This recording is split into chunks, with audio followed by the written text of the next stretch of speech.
So let's look then at the actual book of Haggai. It's not a long book, but it has some very powerful ideas in it. And I've called this reviving the work because his preaching is really to inspire the people to get back into the temple building project. We don't know a lot about Haggai. In fact, we know not much other than his name, not much about his personal life, other than that he was a contemporary of Zechariah, of course, as is described in the book of Ezra.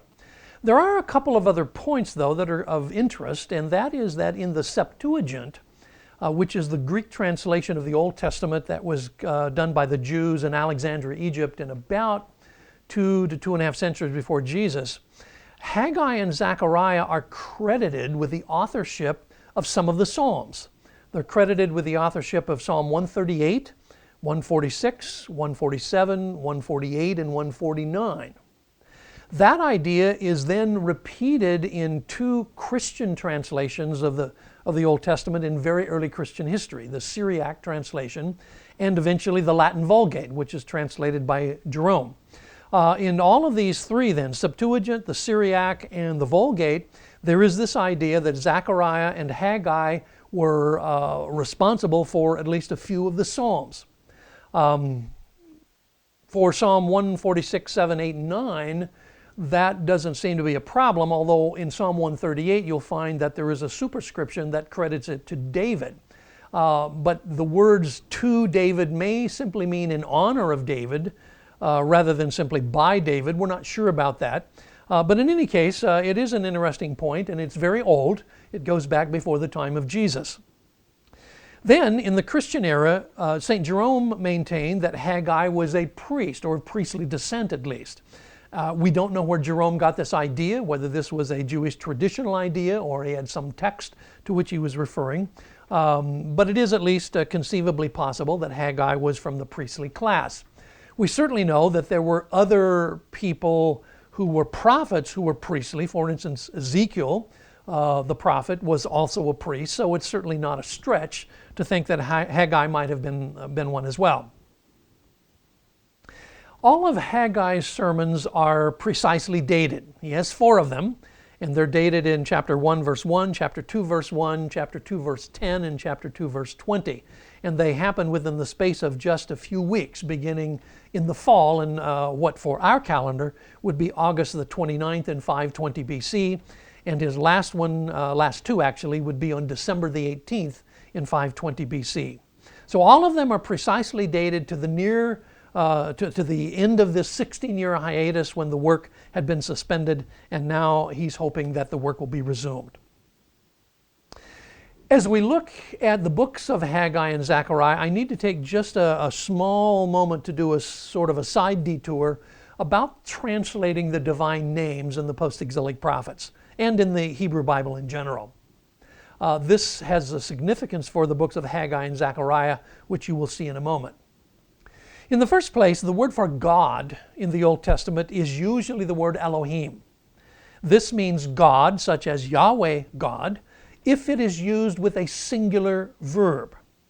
However, it could also, in some rare occasions, refer to Canaanite gods or the pantheon of gods of the pagans, in which it would have a plural verb. There is also the word El in Hebrew, which is a short singular form of the word God. And again, this can refer to Yahweh God, or in some contexts, if the context requires, could refer to some other deity of one of the local nations surrounding the Israelites. And then there is the word Elim, which is the plural of El, and that refers to the gods and always refers to pagan gods. So far as I'm aware, the term Elim never refers to anything but pagan gods, whereas the word Elohim mostly refers to Yahweh God.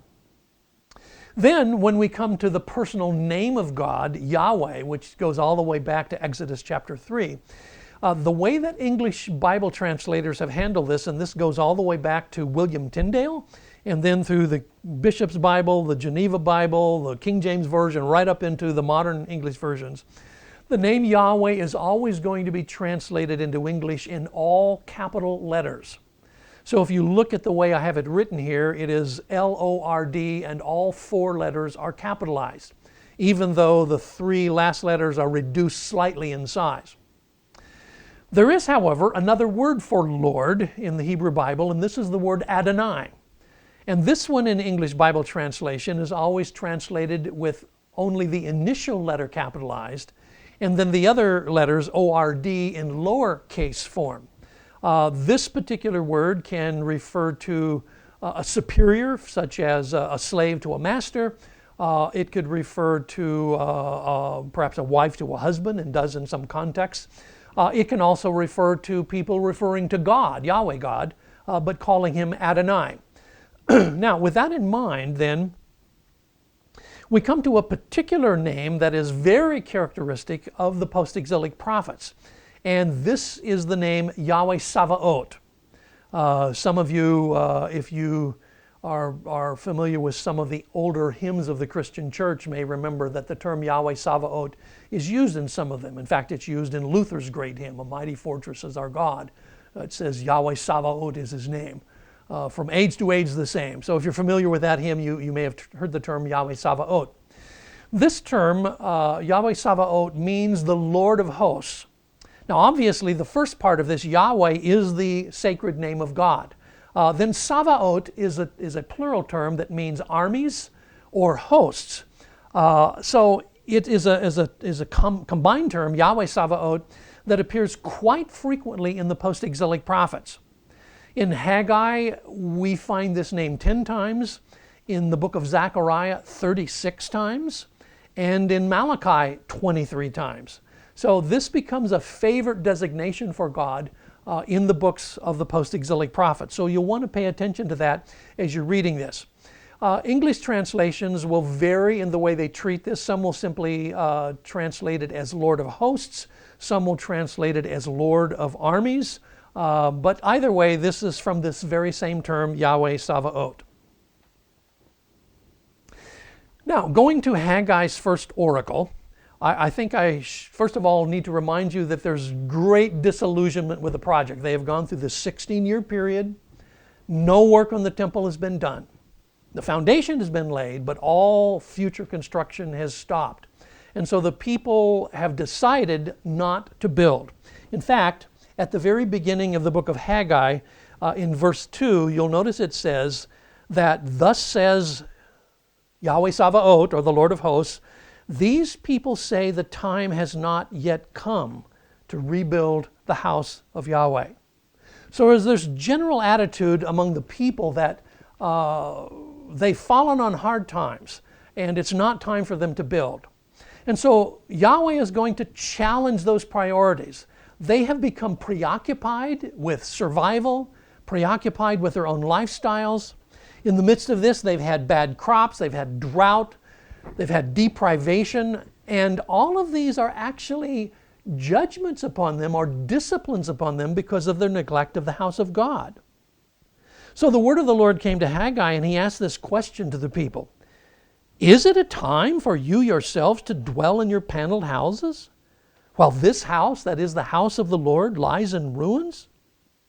This is when he says, consider then, you've sown much, harvested little. You eat, but you don't have enough.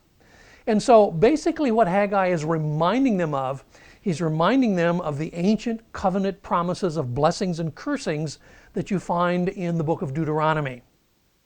In the book of Deuteronomy, there are a series of blessings if you obey the covenant of the Lord, and there's a series of curses if you break covenant with the Lord. That series of curses includes drought, bad crops, deprivation, the very things that they were experiencing. And so what God says to them through Haggai in this first sermon is that the disasters that you have had within your farms, within your lifestyles, these disasters have been disciplines from the Lord because you are not keeping His covenant. And particularly, you are not rebuilding the temple that you came back from Babylon to rebuild. You may remember that in the book of Ezra, many of the older priests and Levites who had seen the original temple were disappointed when they saw the foundation being laid for the second temple. And as Haggai says here in the first chapter, you expected much, but see, it turned out to be little. And how does it seem to you now, Haggai says? Does it not seem to you like nothing? And then, of course, there is the phrase in Zechariah about the day of small things. Well, Haggai's sermon galvanized the people. They suddenly realized the problem that they were facing. They came together and in a united way, they resumed the work in godly fear. And because they obeyed, God's word was very clear to them in verse 13 of chapter 1 when he says, I am with you. Zerubbabel the governor and Joshua the high priest are deeply stirred, and the people are deeply stirred by this sermon from Haggai. And so the work is resumed on the 24th day of the 6th month in Darius the Great's second regnal year. They finally are back to doing what they came to Jerusalem to do. This is a picture, modern picture, relatively modern, of Mount Zion, the site of the second temple, which was also the site of the first temple. Today, of course, this Temple Mount, Mount Zion, is the scene of the Muslim shrine, Al-Aqsa, the Dome of the Rock.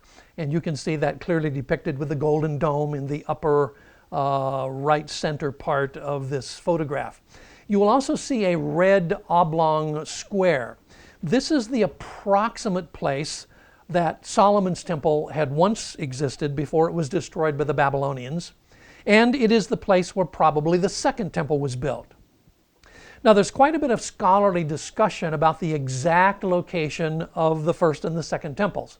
For one thing, because this is now a Muslim shrine, it is not possible to do excavation or archaeological work on the Temple Mount.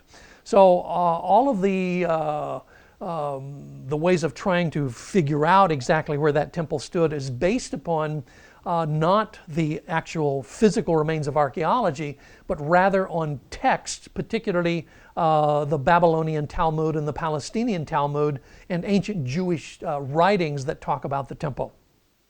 So there are several theories about exactly where the temple stood, and scholars are not in consensus about that, but probably the most widely accepted theory is that the holy place of the second temple is right about in the middle of where the Dome of the Rock currently stands.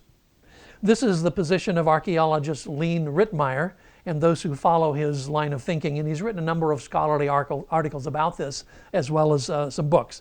So I won't spend much more time with that, but just to point out that this is the Temple Mount, and this is the approximate location where the Jews are going to begin building the second temple under the preaching of Haggai and Zechariah. Now, there does arise this question, why is this so important? Why does this temple need to be constructed? I mean, after all, sometime in the post-exilic period, the Jews begin worshiping God in synagogues. We don't know exactly when synagogue worship began. That's shrouded in a bit of ambiguity historically. But at least some point they did, and we certainly know that when they were in Babylon during exile, they had to suspend all of their temple practices. This is why coming back and building the great altar was so important in the book of Ezra. Then they could observe the morning and the evening offering. They could observe their Passover festivals as well as the Festival of Booths and so on. In any case, it was the fact, however, that there were Jews living in the world who were living without a temple. So why was it so important to rebuild this one? And there are several factors that will, I think, educate us here. First of all, this is God's choice of a place. Going all the way back to the book of Deuteronomy, chapter 12, there is this language of the place that Yahweh your God will choose. Now, when you come to the Psalms in the Old Testament, there are several Psalms that make very clear that God's choice was Mount Zion, this place that David purchased from Araunah the Jebusite. And so if God's choice was Mount Zion, then even though the first temple had been destroyed, them coming back from Babylon to rebuild a second temple means that it should be built on that same place that God chose. Furthermore, the temple would continue to be a central feature of worship until the coming of the Messiah. Temple sacrifice was still part of the law of Moses. If they were going to be obedient to the Torah, then the reinstatement of the ancient worship procedures needed to happen. Furthermore, Jerusalem was still the symbolic center of the nation. And it makes sense that the temple would be the very center of Jerusalem itself, at least symbolically, because this was the very heart of what their worship was about. And if they took seriously the latter chapters in the book of Ezekiel, there's about 9 chapters at the end of Ezekiel which describe a new temple, and that in this new temple the glory of God would come back. If they took seriously this prediction by Ezekiel that there would be a second temple, then the building of this temple in Jerusalem by these exiles who have returned would be the first step toward that ancient fulfillment of Ezekiel's prophecy. So this was the first sermon of Haggai, and in this sermon he encouraged the people to come together and with a full heart to begin the work again.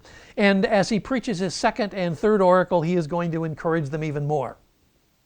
If his first oracle stimulated their coming back to begin the process of rebuilding, his second sermon assures them that this is a worthy project. This is what God actually wants to be done. Now, he mentions in chapter 2 that they came to the 7th month. Well, the 7th month, if you remember, is the big festival month near the end of the Jewish year. And it had 3 major festivals. It had the Feast of Trumpets, which also would become the New Year's Day, the head of the year, Rosh Hashanah. It also had the 10th of the month, which is the day of Yom Kippur, the day of national atonement, when the high priest would go into the most holy place and offer sacrifice for the sins of the whole people. And then it would have the 7-day festival of Sukkot, when people would camp out with their children and celebrate the desert experience in the Exodus. So during the 7th month, the work was delayed, but Haggai doesn't want them to lose momentum. So they've gone back, they've begun the work, they're now working hard. Now they have to take a little bit of a respite for the festivals, and that's fine.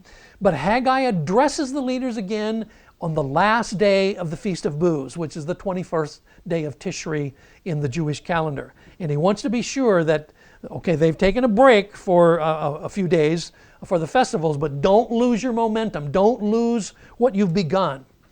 One of the things that he mentions at this time is a question. He says, "Who of you is left who saw this former house?" This is in chapter 2 and verse 3. "Who is left among you who saw this house in its former glory?" Well, that's an interesting question, because that presumes that there were people who were in Jerusalem before the exile, probably at that time, maybe no more than teenagers. But they had seen the first temple. In fact, some of them may have been priests and Levites who had actually seen inside the first temple if they were old enough. But then when the Babylonians came and destroyed Jerusalem in 586 BC, that temple was destroyed. The people are deported all the way to Babylon. They live there for the next several decades until the decree of Cyrus, when they can return. Now, some of those who are coming back to Jerusalem are no longer teenagers or young people. They are old. But they still remember the first temple and its former glory. And so that's why this question is asked. Who of you is left who saw the former house? Most of the people that would have come back from Babylon to Jerusalem probably had not seen Solomon's temple. But there were within them a small minority who actually were old enough to have seen this. In fact, there is an Aramaic inscription from the Second Temple period, from about the time we're talking about, that actually describes one of these people. And this is this photograph that I have called the Matthias inscription.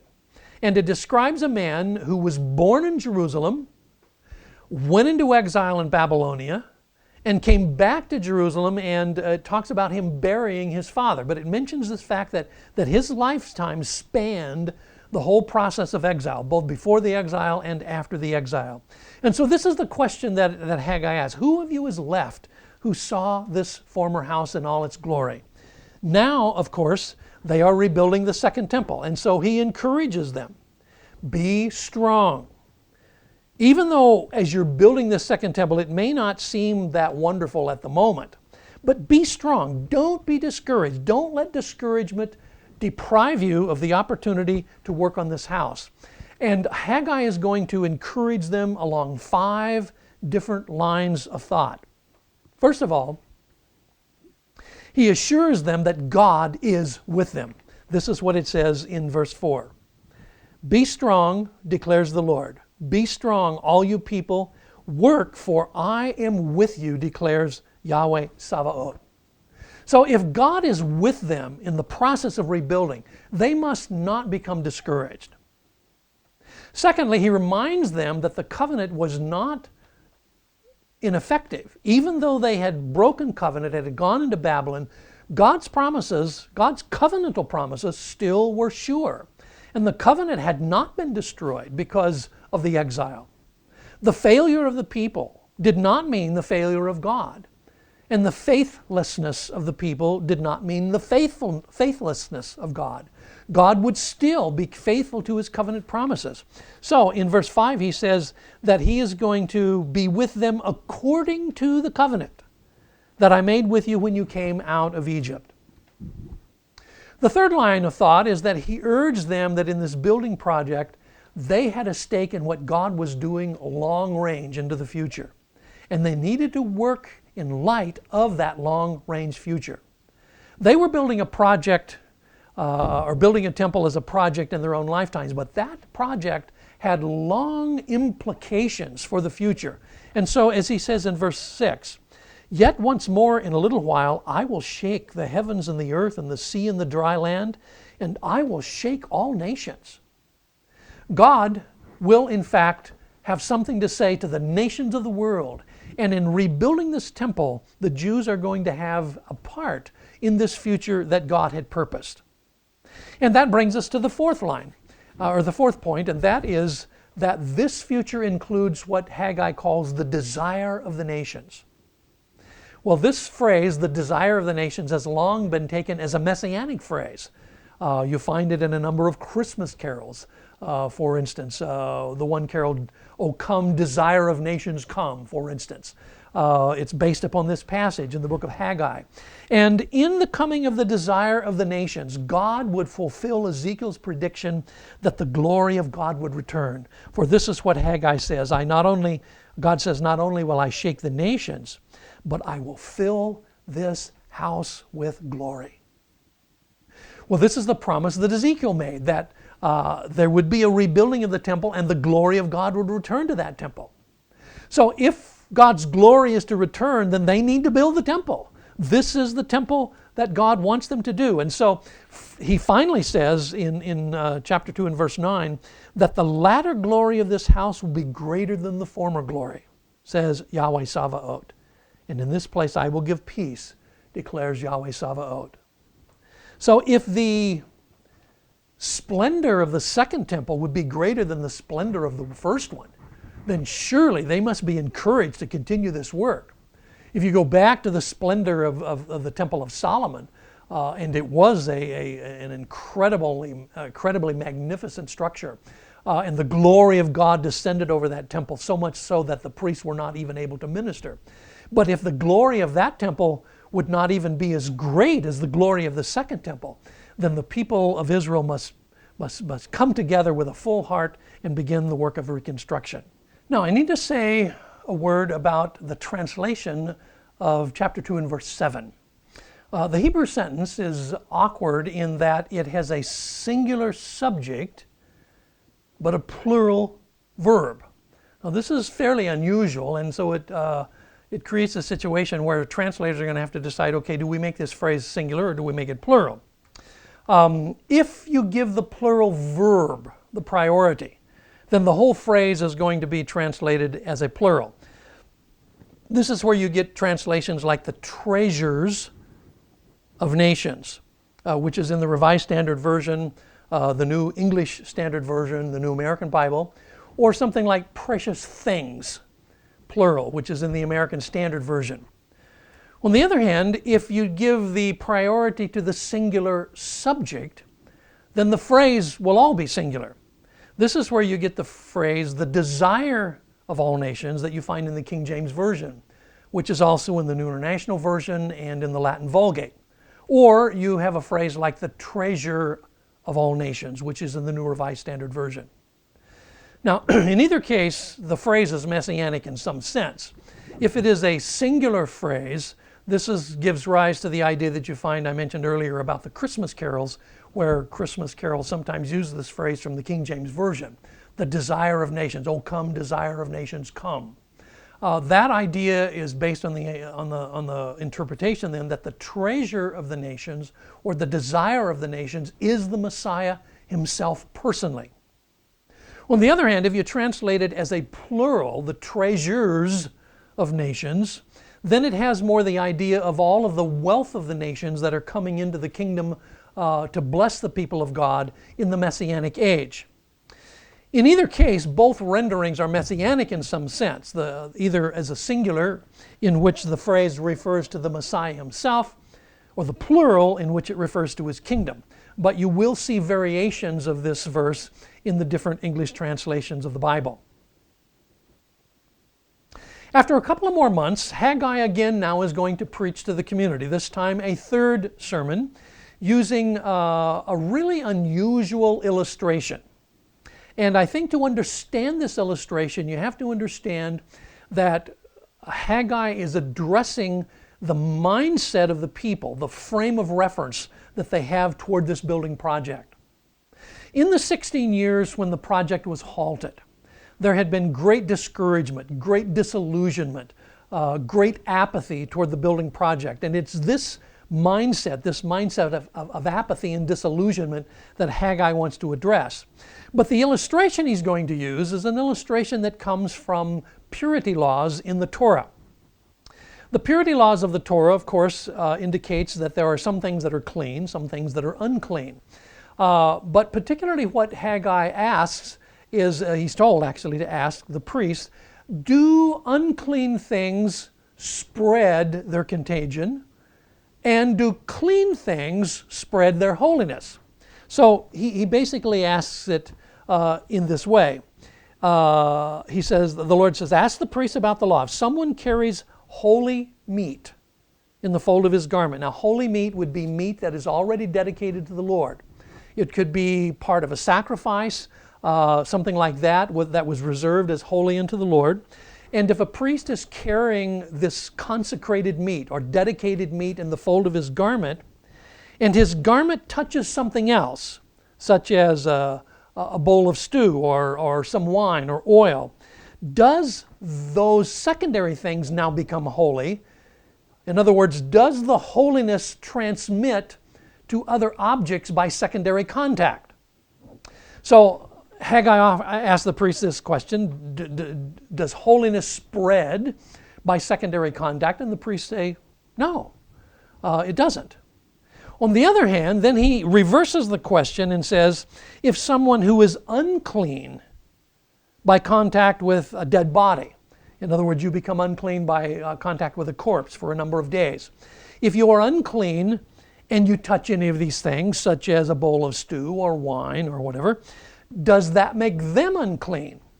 And the interesting thing is the answer is yes. Because in the law of Moses, uncleanness does transfer by secondary contact. Holiness doesn't do that, but uncleanness does. Now, why in the world is Haggai asked to do this illustration? Well, the real point is that apathy, disillusionment, discouragement and disappointment, these are like unclean things.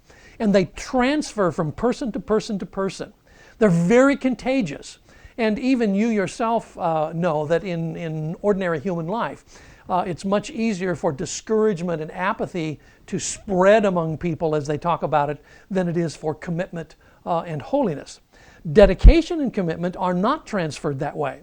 So what has been happening for 16 years? What has been happening is a contagion of bad attitudes, a contagion in which people's discouragement and disappointment are just spreading among the people so that they are no longer involved in the work. But now something new is going to happen. The community needs to draw a very firm line between the past and the present. In the past, which was filled with all this discouragement and disillusionment, they need to make sure that stays in the past. And now that they are back in the work for rebuilding the temple in this new period of resuming the work, they must continue in the work without becoming discouraged. The previous disciplines that they had experienced upon their grain and their wine, upon their crops and so on, which is described as blight and mildew and hail, those disciplines, those judgments from the book of Deuteronomy are going to be in the past. Now as they look to the future, there's going to be a new future that is marked by blessing. The past no longer will influence the future, but it will be a new period of blessing. And so Haggai encourages them with this oracle. Just as a brief footnote about blight, mildew, and hail, these are disasters that happen to crops and to wine and so on. One of the ways that wine is stored in the ancient world is in what are called collar rim storage jars. These are quite large jars, and if you look at the photograph on the left, you will see an archaeologist is working on excavating some of these large storage jars. These are quite large. They're roughly 3 meters tall. They have a collar rim, which is a strengthening device for the rim. And so they're used to store wine. But when you store wine, you must be sure that the container is carefully sealed. If it is not carefully sealed, there will be mildew or bad things happen to the wine. It will be spoiled. And so this is partly what Haggai is talking about when he talks about spoilage and mildew. Another feature is what would happen to grain that was stored. We are so accustomed to having all kinds of modern devices to store things with, refrigeration and vacuum sealing, all of these sorts of things, that we probably don't think too much about how ancient people had to do this. But in the ancient world, they would store grain in pits in the ground. They would dig a pit, shaped differently. Some of them were kind of bell-shaped pits, and some were more cylindrical pits. The pits would be coated with plaster on the inside, and then they would be stored with grain, and then the top would be sealed so that no mildew could get into the grain. In this particular picture, you see on the upper right an actual photograph of an excavation of a storage pit. And immediately below it, you will see a drawing by the archaeologist of how this pit works in the actual ground. The photograph is a little hard to discern, but you can see more clearly in the drawing how that the pit is a sort of a ball-shaped, cylindrically shaped pit, but it is a very narrow opening that goes up to the top of the surface, and this narrow opening is what would be sealed. If that seal was broken, then the grain within the pit could be spoiled by mildew. In the lower left, you see 3 diagrams of different kinds of pits that were reconstructed by archaeologists just to see how well this worked. These are modern pits that archaeologists have done, and they've plastered them, and they've stored grain in them, and they've sealed them. But what they've done is they've put a thermometer stuck through the seal so that it goes down into the grain to monitor what is happening in the grain. And if there is any kind of organic activity, any kind of deterioration, usually the temperature will begin to rise, and they can tell from the thermometer how well the pit has preserved the grain. And they did this over a period of 4 to 6 months. So this is just basically some modern ways archaeologists have tried to identify the storage problems and challenges of the ancient world. So this is the sort of thing that Haggai's talking about. They've gone through this 16 years. They've had a lot of spoilage. Not only have they had mildew for their wine and their grain, they've had blight in their crops. They've had hailstorms that has beaten the crops down. And all of these were disciplines from God because they had not continued their work on the temple. So basically, Haggai's encouraging them, don't lose your momentum. Don't lose sight of the basic goal that you've come for. And in fact, he's going to declare a new date. On the 24th day of the 9th month, which is December the 18th, this is the line of demarcation between the past and the future. The past is now gone. It will be separated from the future, that they have now begun reworking on the temple. And in fact, he asked the question about seed for the next harvest. Since this is December, this is the winter of the year, so crops are not growing at this time. However, the seed for the next harvest has already been sown. It is typical in the ancient farming methods of the land of Canaan, and in fact still is done today in some parts of the Near East, that the seed for the next planting is sown actually in the fall, the beginning of the winter, and is allowed to lie in the ground for the winter until it germinates in the spring. So in this particular occasion, Haggai asks, is the seed yet in the barn? This is in verse 19. Is the seed yet in the barn? The answer to that is, of course, no. It's not in the barn. It's already been sowed in the field. They've sowed it for the winter. It's going to lie in the winter, and in the spring we'll see what happens. What Haggai says is when it comes spring, you can expect an excellent, abundant harvest. God is going to bless this seed. In the previous 16 years, you've been sowing and reaping, and it's been very marginal. You've had a lot of drought. You've had a lot of problems with your farming. But you watch and see, Haggai says, when spring comes, these crops are going to grow like you've never seen before because God is going to bless you. Here's a picture of a modern Near Eastern person sowing seed by hand in a plowed field, and this is done in the winter, and so it would remain in the ground until the spring. And then this is a chart of the general months of the year. So you'll notice that if Haggai preaches this sermon in December, and if you find December on here, which is the month of Kislev in the Jewish months, and you go to the third column, you'll see a box around the term sowing. This is the time when the seed would be sown in the field. So when he asks the question, is there any seed left in the barn, the answer would be no. And then it would remain through the winter until the coming of spring. Now, there is a critical problem in verse 18 that has been a puzzle for a number of readers, because it says, consider from this day onward, from the 24th day of the 9th month, since the day that the foundation of the Lord's temple was laid, consider, is the seed yet in the barn? Depending upon how you read this verse, it might sound like that the day of the foundation for the temple being laid was in fact in Haggai's time, in the time of this sermon. And a number of critical thinkers have looked at this and said, well, that can't be, because that brings you immediate contradiction with what happens in the book of Ezra chapter 3, 16 years earlier. In the book of Ezra, the foundation is laid 16 years earlier. And they would suggest that reading this verse in Haggai, it sounds like the foundation was not laid until after the 16 years.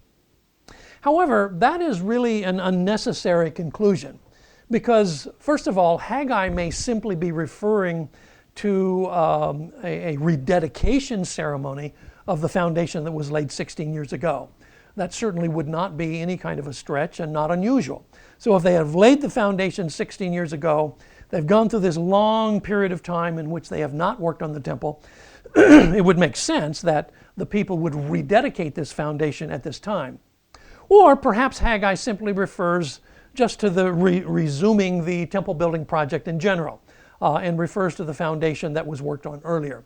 There's more than one way to translate this verse, and so it is unnecessary to read this verse as though it were in conflict with what is described in Ezra chapter 3. Finally, we come to Haggai's fourth oracle, which is right at the end of the book, is only just a few verses long. And the word of the Lord came to Haggai the second time on the same day. This is still on the 24th day of the month. And he challenges him to speak a word to Zerubbabel. So Zerubbabel is the governor. He is the primary leader of the group that is rebuilding the temple. And once again, Haggai reiterates that God is going to shake the heavens and the earth and overthrow kingdoms. He says, I'm about to destroy the strength of kingdoms of nations and overthrow the chariots and their leaders. And on that day, declares Yahweh Sabaoth, I will take you, O Zerubbabel, my servant, Ben Shealtiel, declares Yahweh, and make you like a signet ring, for I have chosen you, declares Yahweh Sabaoth. Well, this promise of the shaking of the nations, which is now part of this last sermon, Haggai seems to say that on that day, the day of the shaking of the nations, Zerubbabel will be established as God's chosen executive. And this is marked by Zerubbabel becoming like a signet ring on the hand of God. So there's several things I need to talk about here. First of all, let's talk about the signet ring. A signet ring is a ring which you can actually buy them in the modern world as well. A ring that has an impression carved into a surface, and that ring can then be used to seal a document in wax or in some kind of a seal. This example that I'm showing you here is an Israelite sealing ring. This is earlier than the time of Zerubbabel. This goes actually back before the exile. It is a sealing ring that belonged to a man by the name of Hanan, the son of Hilkiah, and actually may belong to the son of the high priest that discovered the Torah scroll in the time of Josiah. But as you can see, the sealing ring is embossed in the center of the stone with letters. And of course, these would be embossed in reverse so that when the ring is used to seal something, then the seal would appear in the correct way. The sealing ring was used as a symbol of authority. Sometimes kings, for instance, would give to one of their servants their sealing ring to seal documents.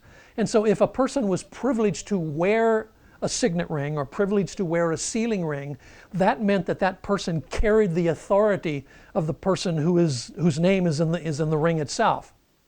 To describe Zerubbabel as the signet ring of God is a way of saying that Zerubbabel has the authority of God himself to carry on this work.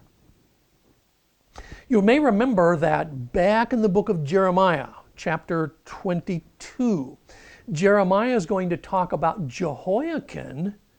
This is before the exile, Jehoiakim as God's signet ring. And in that oracle, Jeremiah says that God will remove Jehoiakim, his signet ring, and cast it out into the nation in the north, which is a symbol of Jehoiakim's exile. And so Jehoiakim would be exiled with all the people from Jerusalem when the Babylonians destroyed the city. Here, the same imagery is used, except it's applied to Zerubbabel. Zerubbabel now is the signet ring of God that is on God's hand, and he carries the authority of God. But that then raises this question. If Zerubbabel is to be God's signet ring, and if on that day, the day when God shakes the nations, if Zerubbabel is going to be elevated in this important way, how are we to understand this as a prophecy? Some would understand this to be a prophecy that didn't come to pass. Maybe it's a failed prophecy. And there are difficulties with the passage, but there's a couple things to keep in mind. First of all, if we take the position that is frequently taken by university scholars that prophecy is always conditional, then they would take this prediction as conditional as well.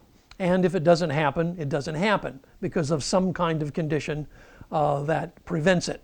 In fact, many critical scholars would not actually accept the idea of predictive prophecy. And so the idea that a prophet could actually foretell the future, in their view at least, is not possible. So in this case, there is a prediction, but there's no fulfillment.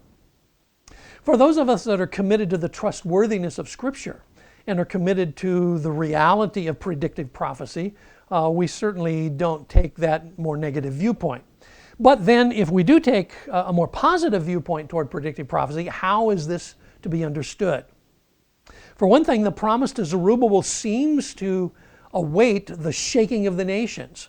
And if the shaking of the nations refers to what happens near the end of the world, certainly Zerubbabel is not going to live that long. He would have to live more than 2,500 years into the future to be elevated as this central figure. But I think there's another way to understand it, and that is that Zerubbabel may stand as a foreshadowing of Jesus Christ. In the same way that Elijah the prophet foreshadows the ministry of John the Baptist, who came in the spirit and power of Elijah, or in which David foreshadows the coming of Christ, who would be the son of David. Excuse me. In the same way, Zerubbabel then might stand as a type or a foreshadowing of the coming of Jesus himself. This kind of typological approach in which an Old Testament person prefigures a New Testament reality is seen a number of places in the Hebrew Scriptures. But one place in particular where it may help you to understand this is in the genealogy of Christ in the first chapter of the book of Matthew. If you have carefully read Matthew chapter 1, you will have noticed that Matthew divides the genealogy into three big blocks. There's the block from Abraham to David, then there's the block from David to Jehoiakim, and then there's the block from Jehoiakim to Jesus Christ. And in each of these, there is a promise associated with these blocks. In the first block, there is the promise of Abraham. God promises Abraham, in you and in your descendants, All of the nations of the world will be blessed. In the second block, there is, which is David to Jehoiakim. This would be the monarchy of ancient Israel from David, its greatest king, to Jehoiakim, who went into exile in Babylon. There is the promise that the son of David will reign. This is the promise to David himself. You will have a son, and your sons will never fail to sit upon the throne of Israel. It's brought up repeatedly in the prophets, as we talked about earlier, this link of the restoration of Israel to the son of David and the family of David. And then in Matthew, there is the third big block, which goes from Jehoiakim to Jesus. Of course, if you're reading an English version of the Bible, it will say Jeconiah, which is a Greek form of the term Jehoiakim. But from Jehoiakim to Jesus, there is this third promise that Zerubbabel will be a type of God's signet ring. He is the one who is not only called the signet, but in Zechariah, he's going to be called the branch. This term that was used initially by Isaiah, later picked up by Jeremiah, now used here by Zechariah. So I would suggest, at least, that this idea of Zerubbabel being the signet ring of God is a typological foreshadowing of the coming of the Messiah. Typologically then, Christ is related to all three of these sections of the genealogy. He is Abraham's seed, he is David's son, and he carries Zerubbabel's authority. All three of these shown in the genealogy of Jesus as the coming Messiah. So in Jeremiah, the metaphor of the signet is used to symbolize Jehoiakim's rejection as God's signet. Now that judgment is reversed, and Zerubbabel is depicted as the one who will carry the authority of God in the rebuilding of this project. So just a word of summary as we close this part of the lectures on the book of Haggai. In the midst of all of the apathy, of the disillusionment, the disappointment of people, Haggai now has preached and stimulated the people to resume work on the second temple. In doing this work, they are reviving the work that they set out to do when they left Babylon originally, 18 years earlier. They also had a stake in a much larger perspective of God's purpose than simply their own time. There would come a time when God would shake the nations and he would establish Zerubbabel as his signet. But a lot of that reaches into the unknown future. What God intended to do in this second temple would be even more glorious than what he did in Solomon's temple. Now, much of that would not happen in the lifetimes of these people who are building this temple, for in fact, during their lifetime, the glory of God did not return to this second temple. Nevertheless, this second temple reaches into the future, and there are two very, very important incidents that are going to happen that will show that the glory of the second temple was greater than even the glory of Solomon's temple. One of those is the coming of the Messiah to the temple that they were building. Jesus would be brought there as a baby to be dedicated to the Lord. He would come there as a boy at the age of 12, and then later he would confront people of Judah as he preached and taught in the temple. So Jesus the Messiah comes to the temple. He is the glory of God in a human form that comes to the temple. The second thing that I think is of significance is that the apostles received the Holy Spirit in the temple on the day of Pentecost. You'll notice at the end of Luke's gospel that after Jesus ascended into heaven, they went back to Jerusalem and they spent the daytimes in the temple. And presumably it is there that they received the gift of the Spirit on the day of Pentecost, as is described in the early chapters of the book of Acts. So not only did the Messiah come to the temple, but the gift of the Spirit was given in the temple as well. And that would make the second temple having a glory far greater than even the temple of Solomon. In the end, Zerubbabel is a key figure in God's plan. He carries the authority of God as he leads the group in the restoration of this work. And that summarizes the essence of Haggai's ministry, and we will come then in the next lesson to the ministry of Zechariah.